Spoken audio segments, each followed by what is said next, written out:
Welcome to Trust the Journey. I'm Melanie Curtis. And I'm Jason Moletsky. Our mission is to live, laugh, love, and learn together with you. We're here to create conscious connections, to grow and contribute through our practice of openness, honesty, vulnerability, and trust. Trusting the entire journey.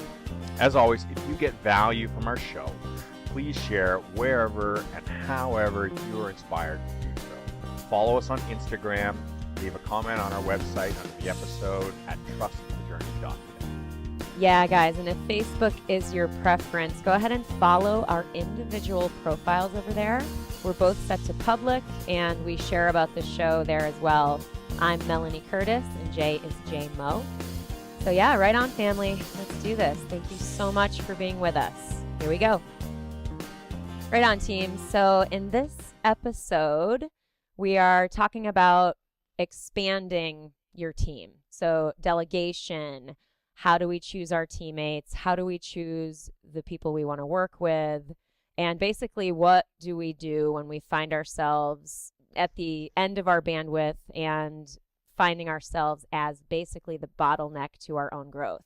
So I'm stoked to talk about this particular topic because I feel like I'm in that type of experience right now with my own work in a good way, because it's always been historically difficult for me to find teammates that I feel good about working with and feel trust to that will execute at the sort of high level that I really hold myself to. So I've had consistent experiences with myself over time as becoming the bottleneck, like trying to control all the little pieces and just, you know what I mean? Being that person who has trouble letting go of stuff and has trouble giving responsibility to other people, and basically like figuring out, well, how do I trust somebody such that I'll end up working with them? You know what I mean? I mean, I almost want to hear what you have to say because I have a ton I can share about this, but I can't imagine it's not a useful topic for a lot of people.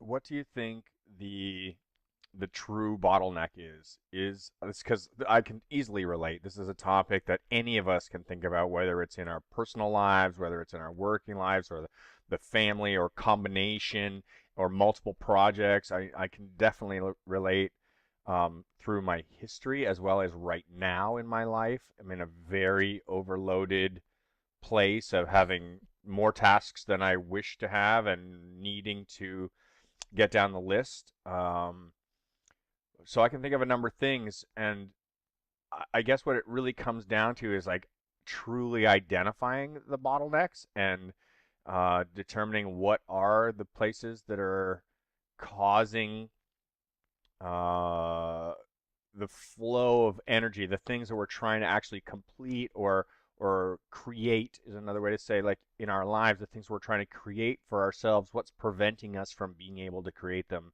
in the way that we want to. So I have one that's currently getting on me right now, which is simply that I have too many things happening at one time. And that in itself creates an energy of chaos, where there's this like overwhelmed feeling. I've got too much going on to be able to focus on any one thing. So my attention is drawn all over the place. I'm looking left, I'm looking right, I'm looking at all the things. And just the other day, I was having this overwhelmed feeling, and I'm going, what do I do? What do I do? And I'm like, you know what? Let's just forget everything, and I'll think about the next 3 things that need to get done, and I'll start working on those. And I just shortlist it all down to a digestible piece. But we've also got this piece where I'm sure we're at the same place with Trust the Journey. You're in the same place personally. I've got a couple other businesses on the go, and you need to expand. You need to trust people. You need to be willing to take the risk. So when I ask the question, what is the true barrier? What is the true bottleneck? What I'm asking you to help us identify for our listeners is, what is the fear point? What are we afraid of letting go of? Yeah, absolutely. It's funny because when I reflect on this, it's there's a couple of things. So one of the major things is I am psyched and happy to work with people. I love the idea of that, if it doesn't cause a certain level of financial stress and strain. So I'm not just saying just in general, no matter what, working with someone else is going to lift some stress. It really depends. I invite people to consider all the factors that go into actually taking on a new teammate. But if that kind of stuff is handled, for me, it's always been what I mentioned earlier of how do I get to the level of trust where I can feel at ease that this person is going to deliver at the level and in terms of both how we engage in the relationship and how they produce the work, like whatever it is that they produce. So for example, so basically going on with that idea, I would find myself basically in the experience. It's like the chicken and the egg type thing. Like you can't ever really know if Yeah. someone's going to be able to do it unless you give them a chance to do it. And so then it begs the question of what then does a person have to do to get to that point where I will then give that chance?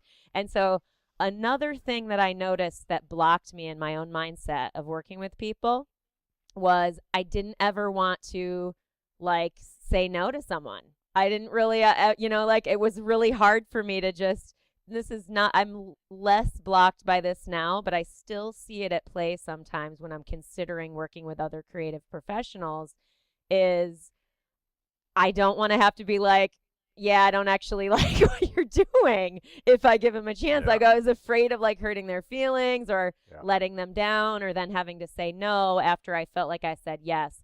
So how I've gotten through that is basically very clearly clarifying expectations at each stage and really being very clear like, hey, if it doesn't work, if it's not a fit, it's all good. Being upfront with that has helped me be able to sort of start even the process with people, even the conversations of maybe getting into a working relationship. So that's been one thing that's helped me a lot. What do you, what would you think about the relativity of, I mean, what we're putting at risk is the potential that we give somebody something that's important to us to manage. Say, this is really important in my life that this gets taken care of at a level that's acceptable to me. When we give it to somebody else to manage, we have to accept the risk that they may not deliver it at the level that's acceptable to us.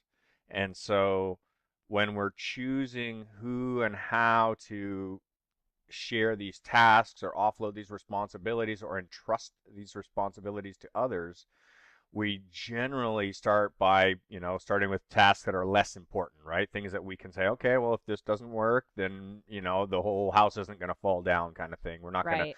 tumble the house of cards because, we gave them an integral part to the whole piece. Mm-hmm. So, so that piece of it, I feel, is a big one. But as I do, as many of our listeners do, when you're involved in a project that has lots of moving parts and you need to off something, especially offload something that's not an area of your expertise that Correct. you're trying to give to a professional in another area, or somebody say, look, I'm looking for somebody to handle this at a level beyond what I would want it or I'm capable of handling it.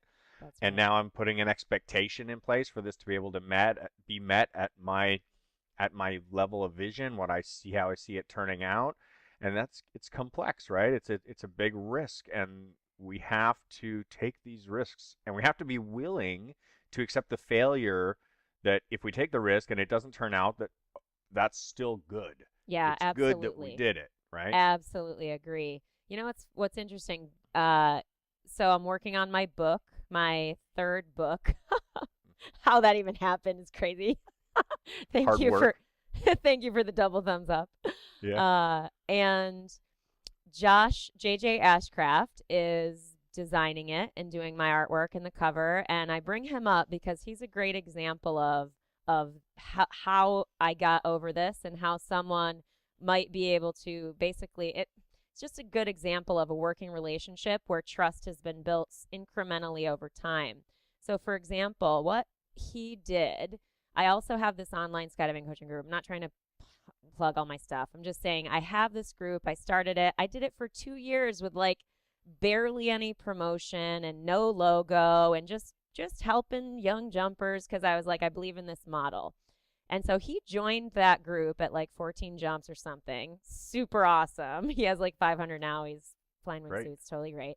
So anyway, he made the logo for that group without even me asking. He just kind of took a shot at it and did it for me as this like added value sort of thank you for the group and the coaching and stuff like that. And that, in reflecting back on that, it is a clear experience of me, of us building trust, of him earning my trust by that small microcosm of a creative project and his approach and low pressure approach to the creative like outcome, basically like supporting me to make the choice because it was my brand, as it were. You know what I mean? Obviously it's his creative work, but that was a big deal. That really helped me start to trust him. And plus, the way that he engaged the professional relationship also built my trust. So it was like, okay, I can trust this guy to be responsive. I can trust this guy to be low pressure. So it helped me identify these qualities that I would want in like a subcontractor, as it were. You know, someone that I would really hire for a specific skill set that I do not have. You know what I mean? And I can see this back in my other book cover, for example. I could learn how to design a book cover, or I could design a book cover that probably is crappy, but I wasn't doing it, nor do I really want to do it. And that's still a version of a bottleneck. You know what I mean? So like me thinking, you know what I'm saying? Like taking Yep. on all of those roles, although possible, is typically still a version of over controlling progress and thus limiting growth. So with the examples of offloading tasks and taking risks and empowering and entrusting other people, what are some of the ways that you would say you find yourself feeling comfortable to do so? Like, what are the things? You mentioned a couple in this specific relationship with JJ that felt you built trust. They helped guide you down the road to be able to take the risk. So this is, I hear is it's relationship building, right? I Yeah, hear, oh, here's a definitely. person with Hmm. qualities that relate to qualities that I value. And you're seeing these alignments of value in an individual, and you're like, okay, here's a person who has the same set of belief structure that I do.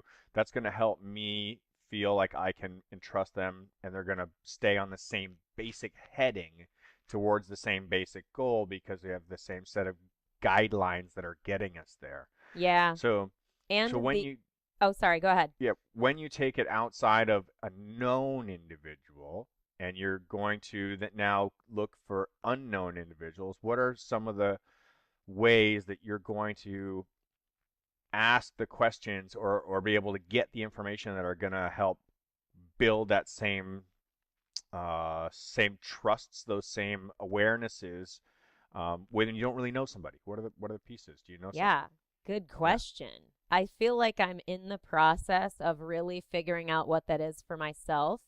Like, for example, if I reflect on, say, my business coach, Laura Allen, I love her as well. But it was a couple of years where I was witnessing her work, witnessing her personality, her approach, her energy, her enthusiasm, her positivity. I That's how she built my trust, is that I was connected to her and I saw her work and I saw her showing up consistently over time, and that's what made me go, okay, this chick is for real. This chick is super consistent, aka I can trust her. So that's another example of a long-term trust building. So I bring that up because now I'm sort of in the process of wanting to expand my ability to produce quality video content. And I really enjoy video editing. But anybody who's done video editing, and I really enjoy the creativity of that also, but it is a very time consuming process for the most part. Sometimes it's not. Like the way that we edit Trust the Journey videos are is super easy because it's just one chunk in the middle and then you've got the ends already pre-done. But when you're talking about music and comedic timing and all of that stuff, that can take a long time.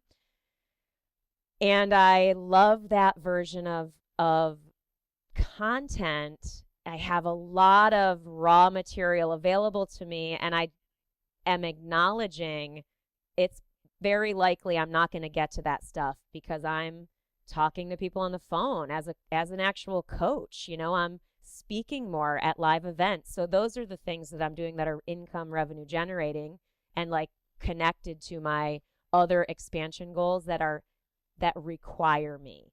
You know what I mean? Whereas, like, even though I love the video editing and I believe and I want that as a part of my business and a part of my creative experience and contribution, I recognize that I really don't need to execute that part. And so, what I'm now doing, this is long winded, thank you for staying with me, everyone, is I'm starting to initiate emails as a starting point and accepting, okay, hey, you are a little nervous, you don't want to disappoint people, but these are professionals. Give them a chance to be in a conversation and begin to earn your trust. And so that's what I've started to do, is simply starting with conversational emails, seeing how a person responds, and then deciding the next level of engagement and or commitment and or experience with that person that would earn the next increment of trust that I specifically need. So whether my process is too slow for someone, whether someone else doesn't really care as much and they can go more quickly, that's all cool. For me, I recognize that it really helps me to go full on when I feel safe. So that's why the trust building is super important to me. Yeah. I think, I'm listening to you and I'm hearing my own thoughts and reflecting, and I've got a bunch of these exact same things happening in my life right now where I'm working with individuals and pursuing other individuals to work with and looking at opening up the stopgap inside of all the different areas in my life and removing myself in a lot of ways from being the bottleneck as well. And I have the tendency to just, if I feel like somebody has given me the credentials and says, yes, I know how to do this, if they tell me so, then I'll believe them and I'll give them the opportunity. And with that comes a little bit more risk in that I don't always know that their word is true or that they're always going to be able to deliver. And I've had a number of circumstances happen within the last couple of years where I began a project and I trusted somebody to help, take over a portion of the responsibility and say, okay, here, you've told me you're going to do this. I'm happy to work with you. I'm happy to pay you. Tell me everything that's going to be, how it's going to work out. And then you get a little bit down the road and the ball is totally dropped. Or the piece that gets handed back as the product deliverable is so far below par that it's unusable. That doesn't represent the level of quality I'm looking to deliver. And I look at those as equal value when I go, okay, I lost time in relationship to the main project that I'm trying to deliver and complete, but I also gained a good lesson and a good life experience out of it, that in choosing to trust that person, I've now set a measure to say I'm not going to choose to trust that person again if they didn't deliver, or if they did deliver and it came through exemplary, I'm going to ask them if they wish to engage more at a higher level. And I find that honestly, that's the rarity. It's more rare to find high achievers, people that deliver, on time with excellent workload or work quality, and then still have the availability to do more. Yeah. Right? So I'm always looking for that cherry, like who's this amazing person who's out there waiting, and if it's you, if you were listening, call me and I'll give you the chance. Reach out, people. Video editors abound. Mel at melaniecurtis.com. Holy crap. Yeah, well, and that's the thing. I think another avenue to this is definitely the trusted referral. The trusted referral gets me absolutely willing to give someone a shot far more quickly than if I have to go through the process of building trust from nothing. It's it is a curious thing to go back to what you just said about if you find an A player, an exemplary uh, person who's executing at a high level and communicating, by the way, to a high level. So I think both, Yes. for me, I require both. Like, it's not that just I get an excellent product, but I'm stressed out, worried, not hearing anything from this person. Like, that also doesn't really work well for me. I like the person who, communicates along the way as well. Maybe I'm a little more high maintenance, but until that trust is built, I'm okay with that. Like, I've accepted that and I'm cool with it, while also being respectful of a person and not being, too intense about my needs and expectations on their delivery either. So, I've grown in consciousness around all of that, and like really stepping myself back from expectation and fear in this process, because I also want to give this person a business relationship experience that they also really value and enjoy. Because if they're awesome, I want them to feel the same way about how I'm relating to and respecting them. So that's equally important to me. But yeah, I find that when, at least in the entrepreneurial space, it's totally normal that if you're doing something as sort of the talent, as it were, that sometimes the business elements can struggle because, you know, it's basically two full-time jobs, running the business and then executing the craft. Mhm. What do you think about how this overlays into personal life? You know, because I've been working on this little project recently, and it's an evaluative spreadsheet that looks at your whole life as a Cool. whole, and it Very breaks it cool. up into all the different areas, and it goes, okay, career choices, financial pieces, fulfillment stuff, spirituality, life, relationships, friends, you know, and breaks it into all the different areas. And this piece that we're talking about, we've mostly been contexting it towards um, business right now. You know, it's like our Yep. professional lives, our career, needing to do business relationships with people. But this is also something that falls into our personal aspect of who we are and how we choose to engage spiritually, how we choose to engage on a friendship level as a eye to eye, you know, being there with each other and just being friends, and then on a family level, you know, with Yeah. the people who we're blood related to, or married to, find our Mm-hmm. engagements to, whatever. Yep. What do you think on that? Well, I think it's all a version of the same core tenets of what are our core values, what are our standards, and what are our boundaries. Are and our, not awesome to put R next to R each other R in a R R sentence. R. Got some pirate action over here going. Yeah.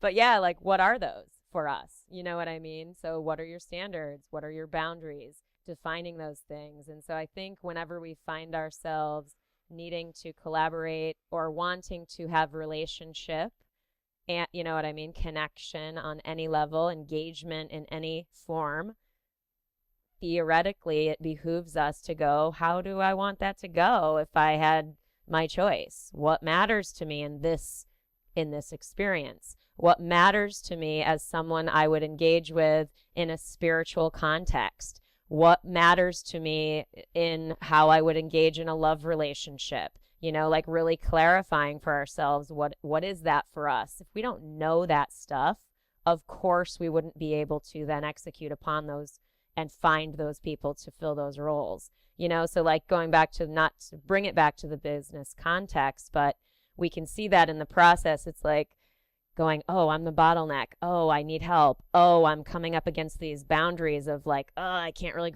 grow past this. I'm feeling some dissonance in myself or whatever. And then in the same process of, oh, I guess I'm going to bring someone on. But then even thinking about bringing someone on without first clarifying brings up anxiety, brings up like, oh God, because it's not known yet. We don't have parameters by which we can make our decisions and put our stakes in the ground, as it were. So that's what basically defining boundaries is to me. That's how I see that. I hear you speaking, and when you're talking about creating boundaries, I also hear you speaking about your values. I Definitely hear you, values. yeah, That's speaking what value driven, determines right? it. Yes. Yeah. Sorry if So, yeah, it's the same in business as it is in personal life in this aspect, right? Where I agree. inside of our business, we create a model that says, I have our vision for what we want the business to do. We have our mission of what we're trying to, of why we want the business to be a certain way is our vision, and our mission is how we're going to do it and what we're going to do to fulfill the why. And then the values are the pieces that are important to us, right? So Yeah. in the statements that we've been talking about so far, you can already hear the values that are being reflected. It's quality of work, it's timeliness, it's communication is a high value component, right? These are all the key elements, and if this doesn't make any difference if it's a business relationship or if it's a friendship or if it's a work or a family relationship, and then we're just bottleneck is time, right? How much time do we spend with each of the people in our lives doing things that are either going to fulfill that role for us very, very well? If we find somebody who we can communicate with exceptionally well, or who we can be creative with exceptionally well, or who will also help inspire us to do things in a way that is at a level that it's like, wow, look, I could really, you're great at this. I'd like to spend more time with you. And it's just unilateral, right? It doesn't matter what the level is. And we all know of those times. And I can hear myself thinking as I'm listening to this, I'm like, hey, I know I've met this person and they've been awesome. And I just want to spend more time with them Yeah. because they inspire me to think differently. They inspire me to um, come at a problem or a challenge with a different way of approaching it, circling around from another side and trying to tackle it from another direction, or throwing a bunch of new ideas at it to see how we can possibly surmount whatever the challenge is, whether this is a business project we're trying to complete or whether this is a personal goal, a spiritual goal, a family goal, whatever it might be. We're trying to get something done. And when I say done, it's never done. It's we're trying to create something in our life, Yeah. right? We're trying to Experientially. Yeah, yeah. I like how you pointed to that earlier, the because that I feel like the idea that you pointed to earlier about the detachment from the outcome piece where we value trying, we value giving it a shot, we value having an experience above having an ideal outcome, quote unquote, as it were. You know what I mean? So even if we try something, we have an experience with a person, we think we're making a choice around our values that we've defined, we're doing all these things that we're talking about today. You know what I mean? Because I'm imagining someone sort of new in the process of values identifying. Like, I Yeah, me. remember thinking, I'm new at this. yeah, well, it's like, I'm I new. seriously remember thinking back when I learned the term like core values. I remember thinking I was 30 something. I'm like, oh, how is it that I don't have like a hearty awareness of this concept of core values? I'm sure I touched it in other forms. You know what I mean? I'm not trying to like diss myself, but I definitely had that experience of going, dang, core values. Yes. Oh, that's cool. Like, really? Yeah. And so I only point back to that is because it's also taken me time to understand what it even looks like to make decisions from my core values. Like, what does that even look like? And sometimes you screw it up and you have a educational experience, which is the suboptimal outcome, Lesson learned. duh. Yeah. So I love that. And that's, if we talk about values in relationship, that's actually one that I hold dear too, because if I'm working with someone who really does value that effort and experience and as highest value and as like basically one of the key parts of achieving quote unquote ideal outcomes. You know what I mean? That the screw ups are allowed, that the quote failures are allowed, that the not getting it right the first time, that's allowed. Like that allows people creative freedom, that allows me safety to screw up, that allows, you know what I mean, the people in the relationship true safety to access their creative mind and their energy that comes up with stuff that is outside of what we could design before entering into a collaborative experience. So there is also a part of me that really values the unknown piece being also a part of the relationship, the openness value, as it were, of like, who knows what this could turn into. It might be better than we originally thought. We don't know. Agreed. Agreed. I was just listening to a book yesterday, audio book, and there's this one section in it where they were talking about something that's very, very true to my heart, and it is falling in love with losing, right? Yeah. And it is the idea that the true value gained comes from all of the failures, not truly the success. It's the 99 failures that it takes to reach 100 when you actually achieve something that you're looking to achieve. That's the value.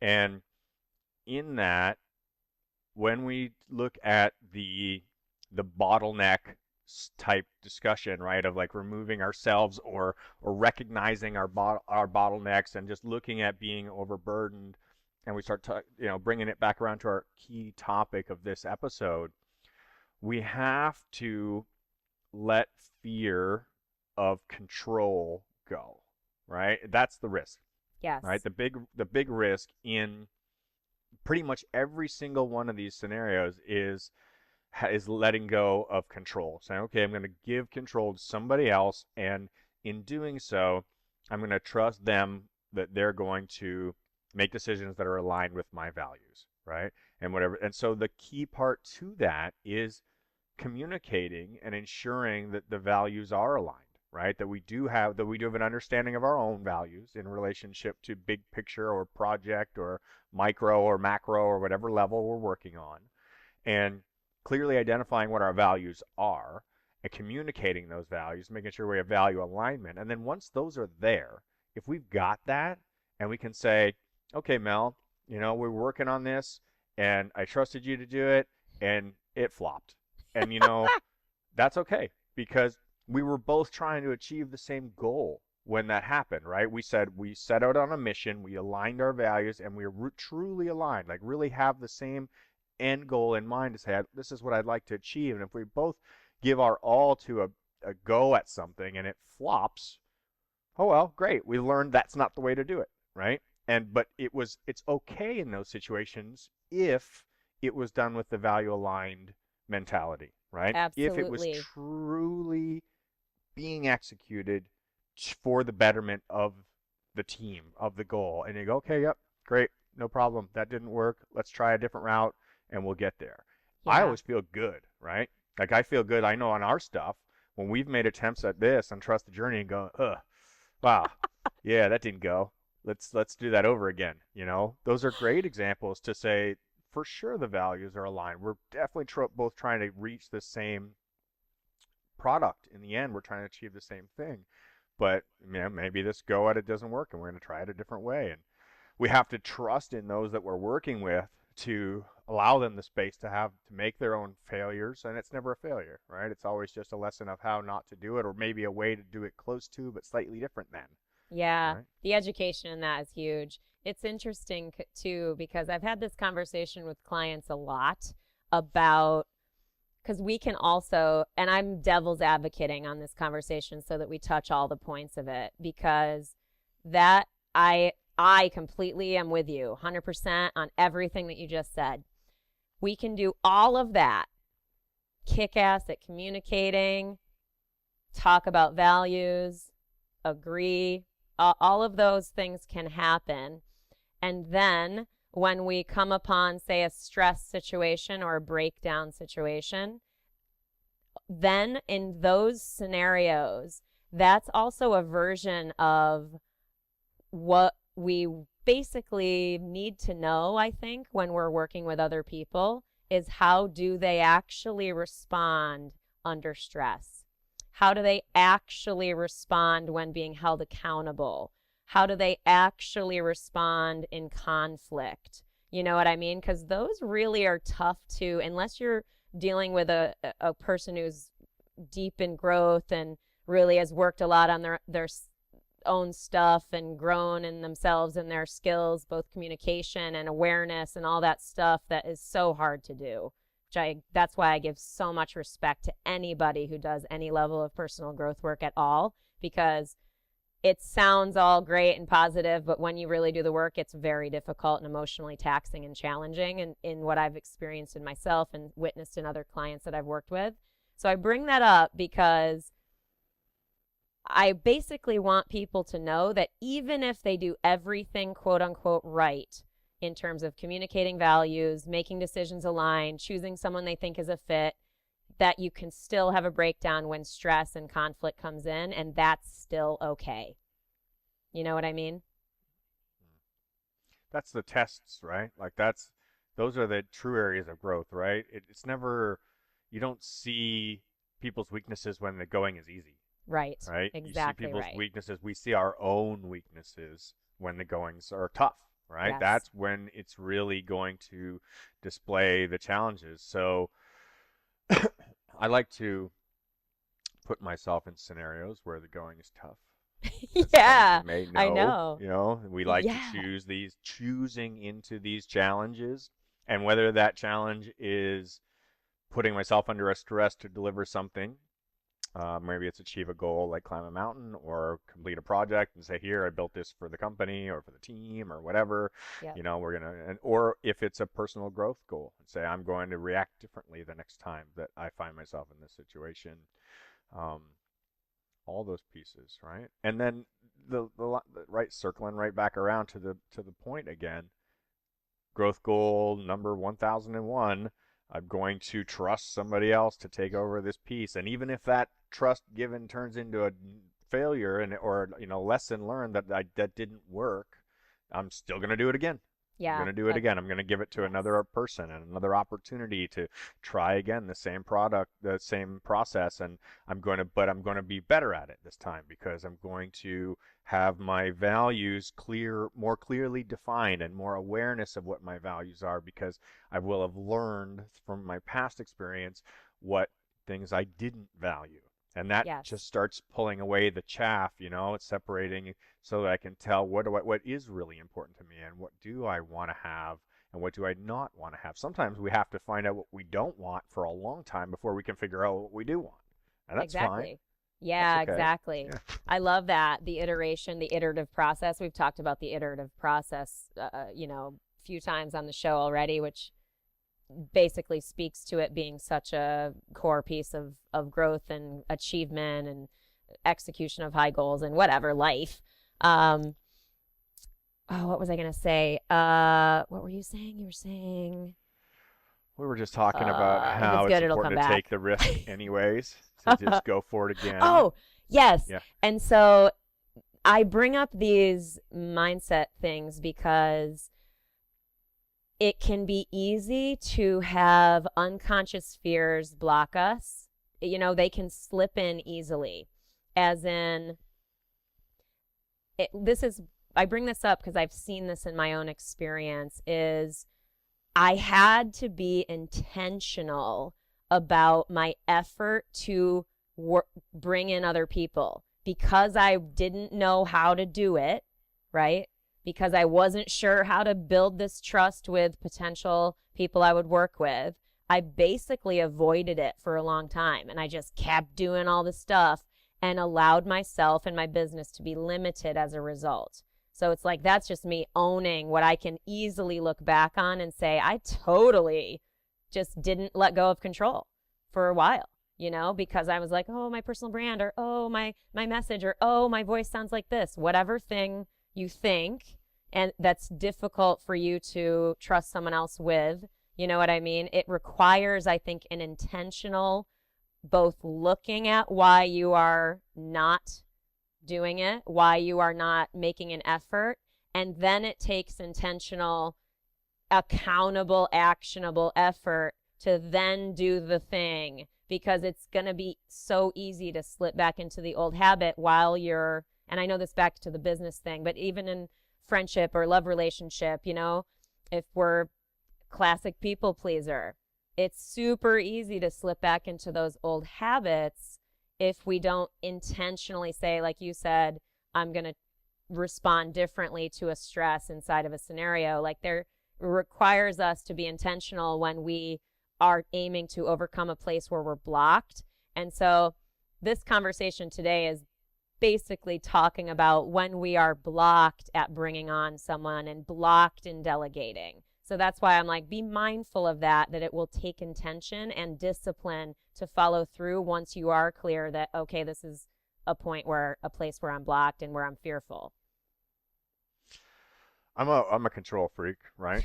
Most of us are. I think. I mean, we're mostly speaking inside of our skydiving community here to say that pretty much anybody who is going to take a risk, like jump out of a plane or off a mountain or something where you're taking your life in your hands, you pretty much want to be in control, right? Like, Absolutely. you don't want to say, sure, let's do this, and you're in charge. Whoa, no, no, no, no. Right. I'm not going to let somebody else be in charge of my destiny, right? That's up to me to be in charge of. And inevitably, that's contradictory to itself, because we have to be willing to let go of control in order to be able to be free, Yeah. right? So this is the paradox that we're going to always find ourselves in this journey, that life, it paradoxically requires us to release control at the times where we feel like we most need to maintain control and have control. Yeah. So therein Ugh, lies the challenge. I love Yeah. that.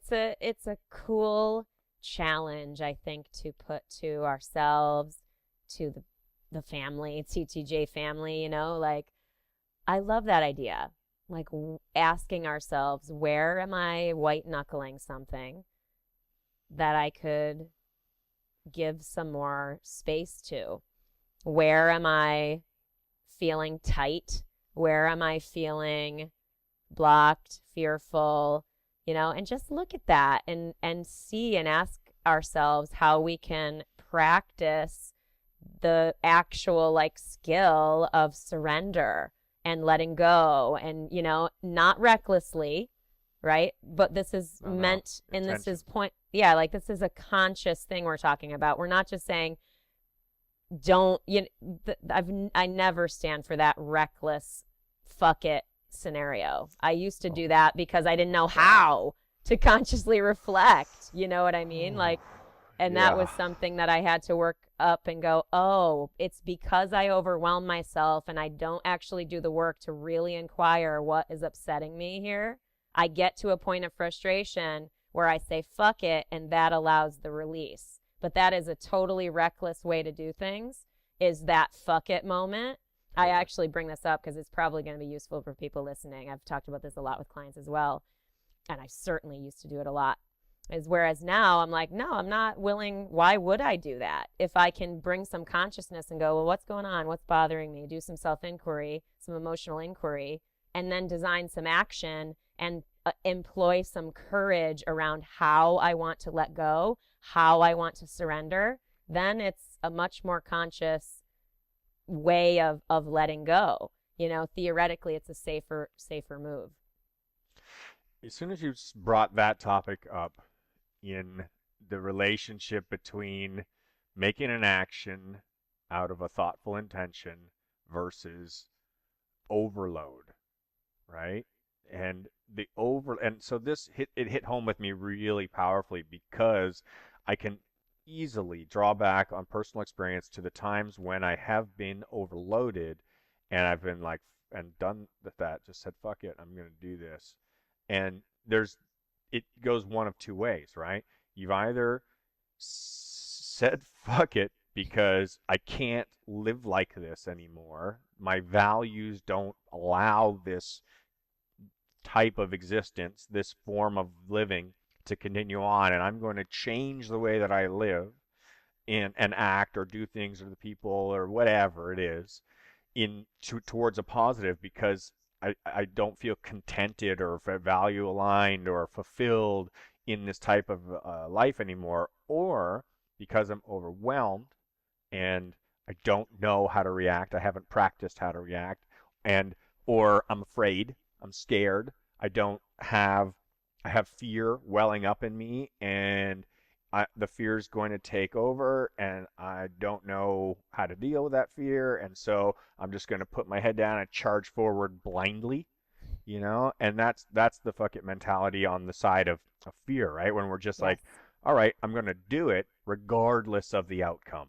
And that regardless of the outcome is never a good way to go about things. It always leads to a lesson about to be learned. And I know anybody who's listening right now can just drop their heads a little. I can see myself. I know I'm listening to myself. I'm going, oh man, those times when I've just gone and dropped my head down and charged blindly forward have always led to an outcome that goes, dumbass. Why did you do that? Right? But the times when Well, my let me finish yeah, the go thought ahead. Keep through. going. Keep The going. times when my choice positive choice has been made towards removing myself as the bottleneck. Both of these times I've removed my conscious myself.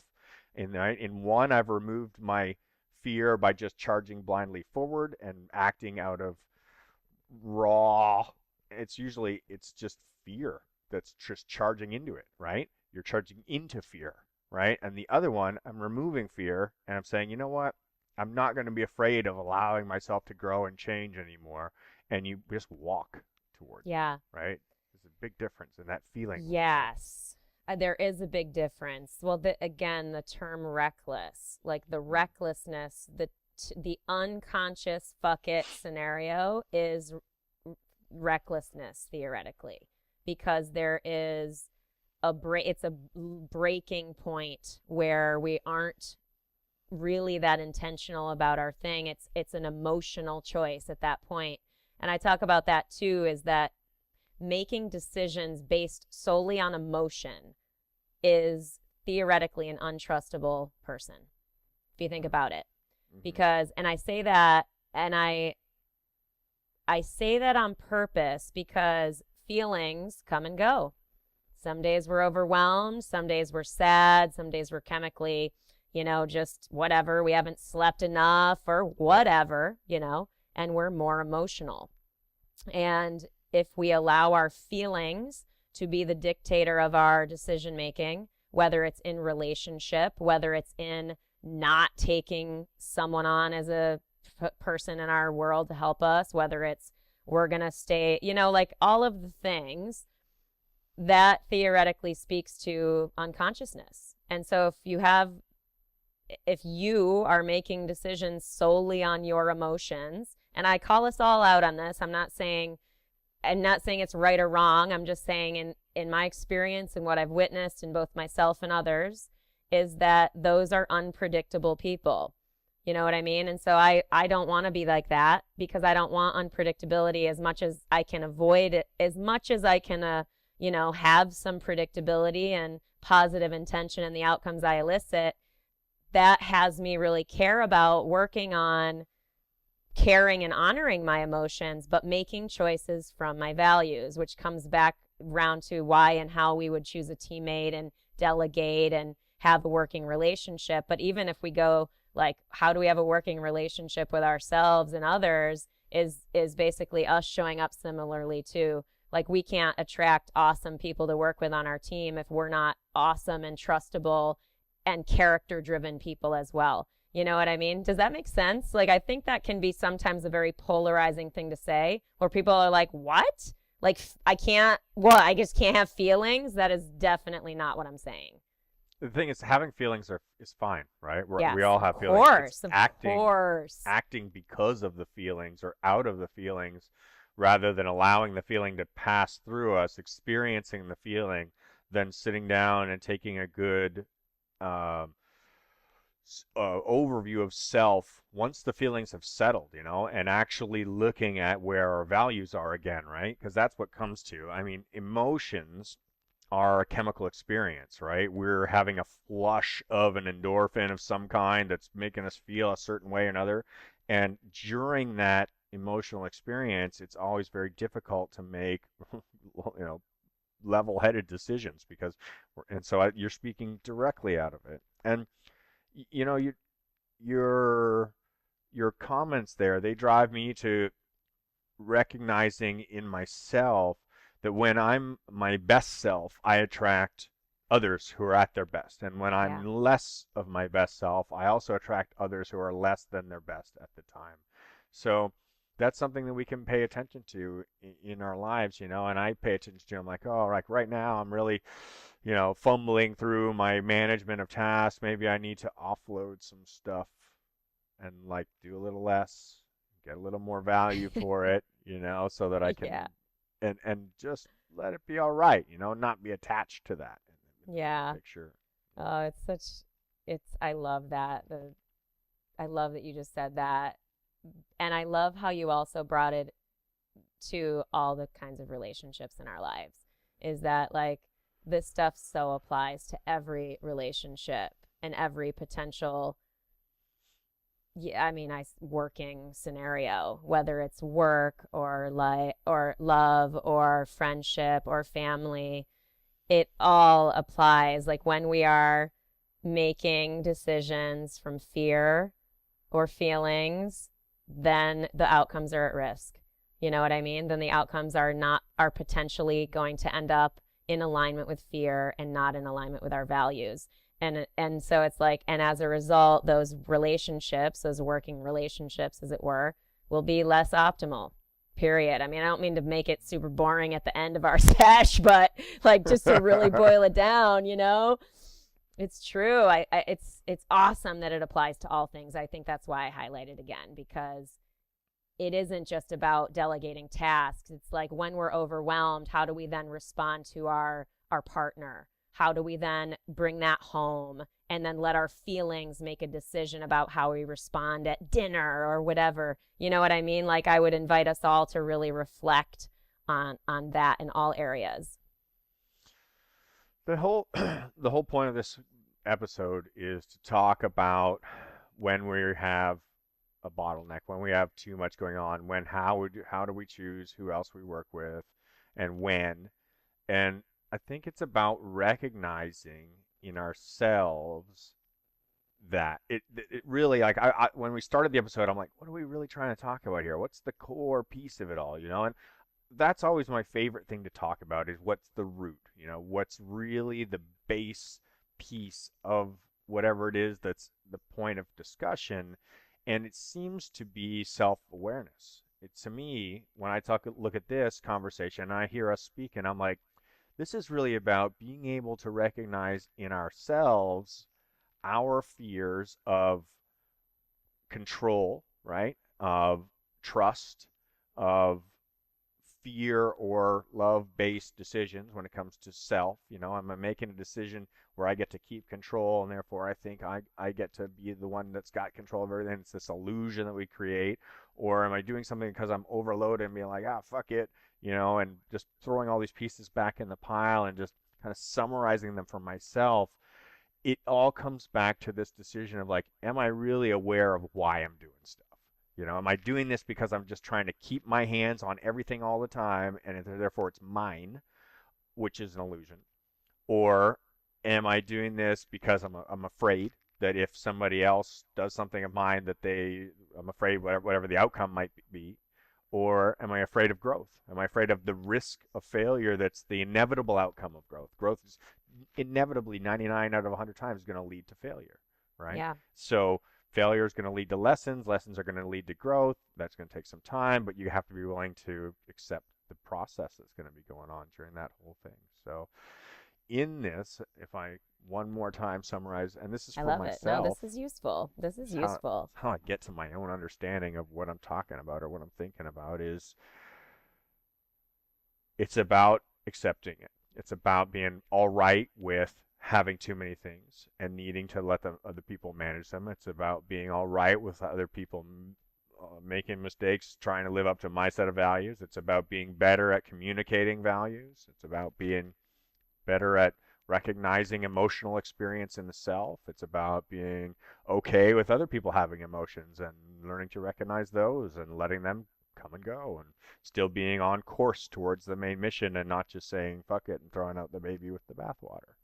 So, Yeah, well, and that I think is the other point that really touches on this conversation today is the self-awareness piece, which you just summarized so well, and then from there, the mastery of skills after that. So if agreed. we have awareness, but then our actions do not align and do not basically grow forth from that new awareness, then nothing theoretically changes. Our relationships will stay the same because we will be still acting and being the way that we always have been. You know what I mean? So I really do believe that it's both, that it's that self-awareness piece and then the action, and then the self-awareness and then the action, the iteration of both, the back and forth of both.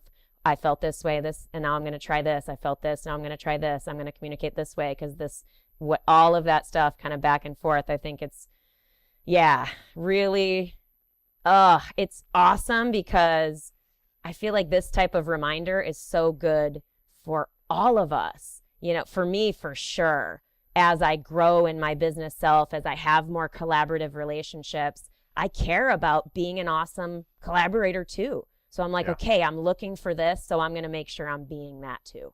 I'm going to hold myself accountable to as much as I can without this perfectionist mindset, be, you know, just committed as intentionally and positively intentionally as I can to being awesome for my people as I would want them to be awesome with me.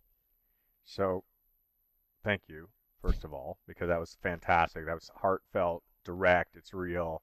That's Melanie speaking out of her own intentions and actions. And I feel just for you, Mel, and for everybody else who's listening, the as I leave this conversation, I already know three areas in my life. I have a project which I've tried and failed repeatedly, which is currently just sitting there on the back burner doing nothing. And I'm going to go ahead and I'm going to give it another go. I And I'm love going to it. put it in somebody's hands again. And I'm going to be like, here, try this. And it failed the last three times, but I'm going to go for it again. I love it. And I have a relationship aspect that came to mind as an idea. And if you think about, and the reason I'm sharing this is for the listener who had these same relativities. You say, oh yeah, and that made me think of this part of my relationship with so and so. Now I'm going to try to do that a little different. I'm going to try and apply the concept that we were speaking about during this in that instance when it comes up. There's going to be the opportunity, and when that opportunity arises, I'm going to put that action into place. And then thirdly, there's a working group, a business working group that I'm involved in, and I'm going to take responsibility in that group for my own bottlenecking of that process because of the wanting to maintain control of it. So, Oh, I love it. actionable items. Oh, I love it. I could just say a million things, but I already talked about my book and my groups and this and that. It's all I'm in. I'm all in. Any final thoughts, my friend?